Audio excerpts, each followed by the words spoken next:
Remember, the president's dream during the campaign was to end hunger. Ang pangarap niya, walang Pilipinong pamilya dapat natutulog ng gutom. That's why we made this bold statement, Walang Gutom 2027. Ito ay ang food stamp program at bagong programa ng Department of Social Workers and Development o DSWD na pinamumunuan ni Secretary Rex Gachalian. Tinawag itong Walang Gutom 2027 kung saan makatatanggap ng 3,000 pesos kada buwan ang mga qualified na mahihirap nating mga kababayan.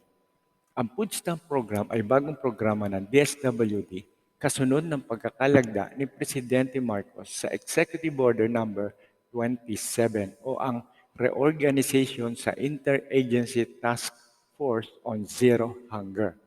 Ang programang ito ay para mabawasan ang kahirapan at mga nagugutom sa mga pamilya na mahihirap o hirap sa buhay. Pakinggan natin ang mga question and answer tungkol sa programa na ito na Food Stamp Program. Now we're open for questions. Ivan Mayrina, GMA 7. Sec, is this conditional? Yes. Ivan, when I joined the DSWD, we said that we want to recalibrate every single thing that we do there to turn it developmental. To make it developmental, 4 things has to happen. 1, it should be targeted. It's not a shotgun that everybody, even yung hindi nangangailangan, makakatanggap. We target those that need it the most. 2, it should be conditional. 3, it should be measurable. And 4, there should be clear exit mechanisms so that it doesn't turn into one program on top of another program.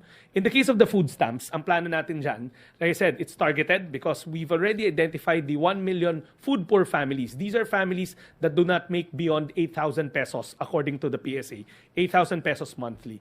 So that's the target side of it. It's conditional. Similar to other food stamp programs, there will be a work component to it. Ang argumento kasi ngayon, di ba, pag gutom ang isang individual, hindi siya makaparticipate, hindi siya makatrabaho. Kulang yung caloric intake. So kung hindi siya makapagtrabaho, hindi siya produktibong mamamayan ng ating bansa. So ang gagawin natin dito, we will supplement the family's intake so that they mawala yung feeling of hunger. Thereby, makahanap siya ng trabaho and thereby they become part of the workforce of the country.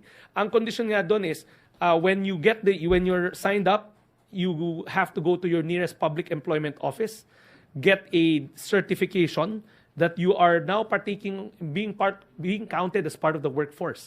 No matter what job it is. Alam naman natin, iba-ibang skill sets, iba-ibang angkop na trabaho. Pero ang importante, nagtatrabaho ka na. Okay. Pia Gutierrez, ABS-CBN. Sec, paano yung funding nito? Saan siya manggagaling? Because yesterday, the President said that the food stamp program is just still on the pipeline in partnership with the ADB. Tama yun. It's a very good question. Let me just step backwards saan nanggaling to. Remember, the President's dream during the campaign was to end hunger. Ang pangarap niya, walang Pilipinong pamilya dapat natutulog ng gutom. That's why we made this bold statement, Walang Gutom 2027. We want it to be the President's legacy that right before he steps out of office, wala nang Pilipinong gutom. As he evolves the economy into higher yielding jobs, we have to make sure that we're making the right human capital investment so that they can partake of those jobs that's being generated. Kasi diba, we don't want it to be a scenario wherein the President's evolving the economy, evolving the types of jobs that's being generated, pero 1 million Filipino families cannot partake of that fruit of that economic change. We want it to be inclusive. So, tama ka, it's still in the design stage because what's happening right now is we are working with the World Food Program who has vast technical expertise when it comes to running food stamp programs worldwide. And then the ADB was kind enough to provide close to $3 million for the 6 months pilot that will run in the middle part of this year towards the latter part of this year. So this year, we're in the design and piloting stage. What does that mean? In every big, large-scale program, you don't want to launch it without studying it and going through the details. So they've identified 5 pilot sites coming from different geopolitical characteristics. Meron tayong in the Barm area, what used to be a former conflict area. 2, geographically isolated regions or provinces. 3, in urban poor settings. 4 and 4 will be calamity-driven, stricken areas. And the 5th will be rural poor. So we have to make sure that yung konteksto ng programa will be designed na naaangkop sa bawat lugar. Kasi what might work for one may not work for the other, but the general framework should be the same. Access to food, nutritious, delicious, and affordable food for every single Filipino family. So the remainder part of the 6 months, fully funded by grants from the ADB. That's why the President opened it yesterday in ADB, and we are thankful.